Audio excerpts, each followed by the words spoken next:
So every year, Joanne and I talk about the coming year and think about what would be a good subject.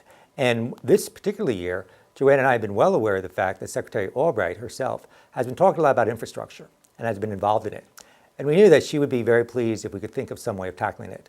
So we sat down together and began drawing up lists, which is a large part of the preparation of the Institute. Our definition of infrastructure took us some time to become resilient enough and robust enough.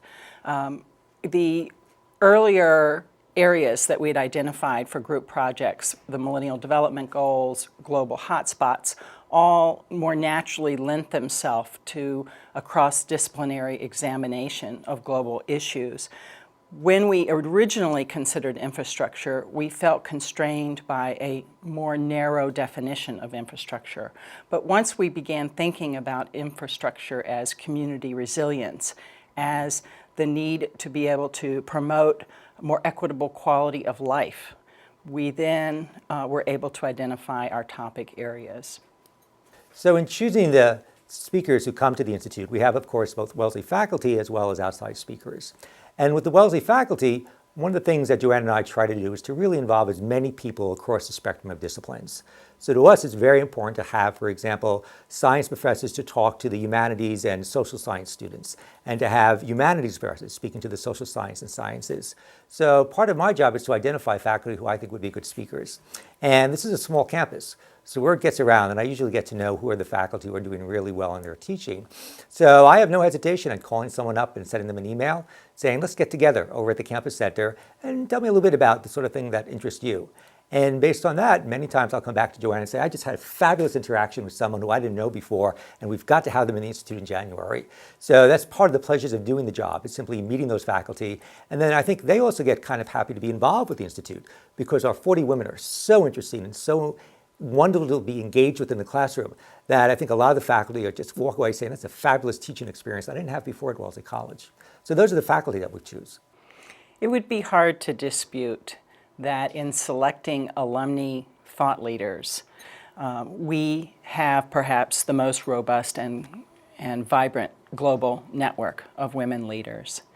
What we often recognize as well is that they're enormously generous in their commitment to Wellesley and to Wellesley students. So it is, as Joe said, a complete pleasure part of our job, because alumni come forward to us. First they say, I wish the Albright Institute had been running when I was a student. Can I please come back and be a student at Wellesley again? And when they know they can't do that, they say, well, how about if I teach a segment? Here's an idea that I have. And one of our best resources is actually when we speak about the Institute at reunion.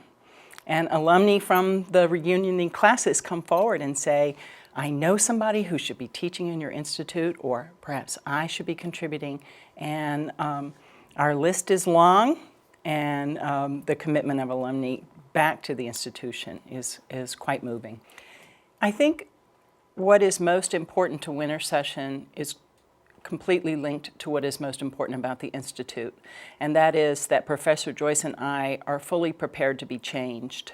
We're fully prepared to be influenced by alumni and by faculty who have great ideas and want to move us into a new direction. We're very open.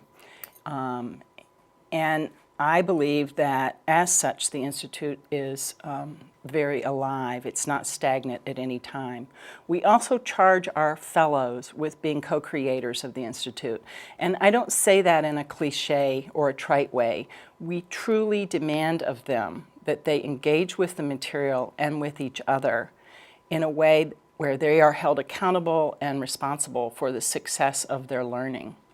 So as a result, we can predict in some broad way the success of the Institute, but we are always pleasantly surprised by the success of the Institute as well. Joe? So in terms of thinking about what you and I aspire to, I think it's very much, in part, getting these 40 women who we know already are very talented because we choose them very carefully.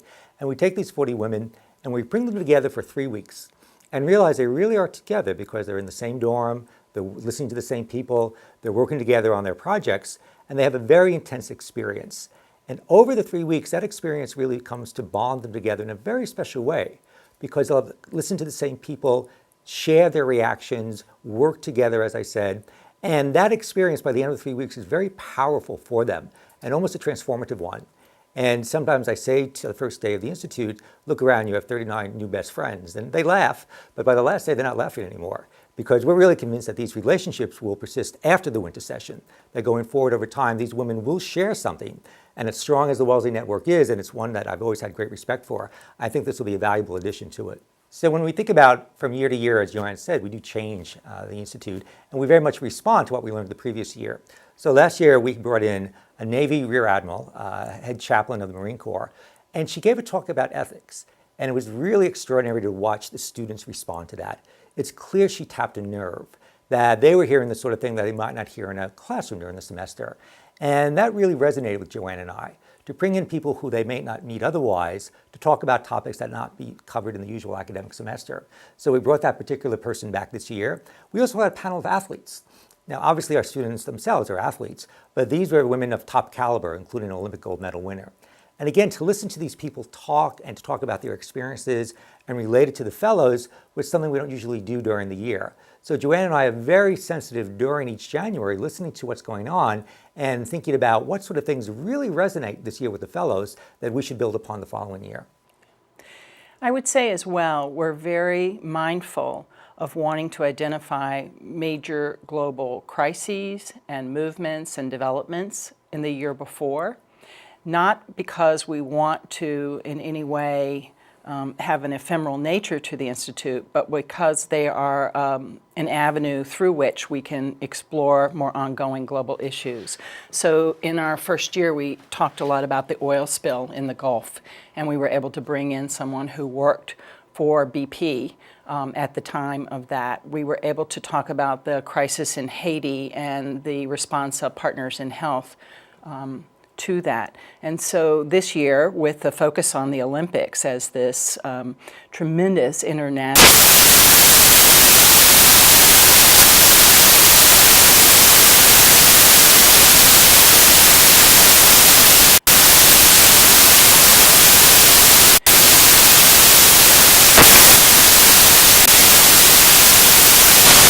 service to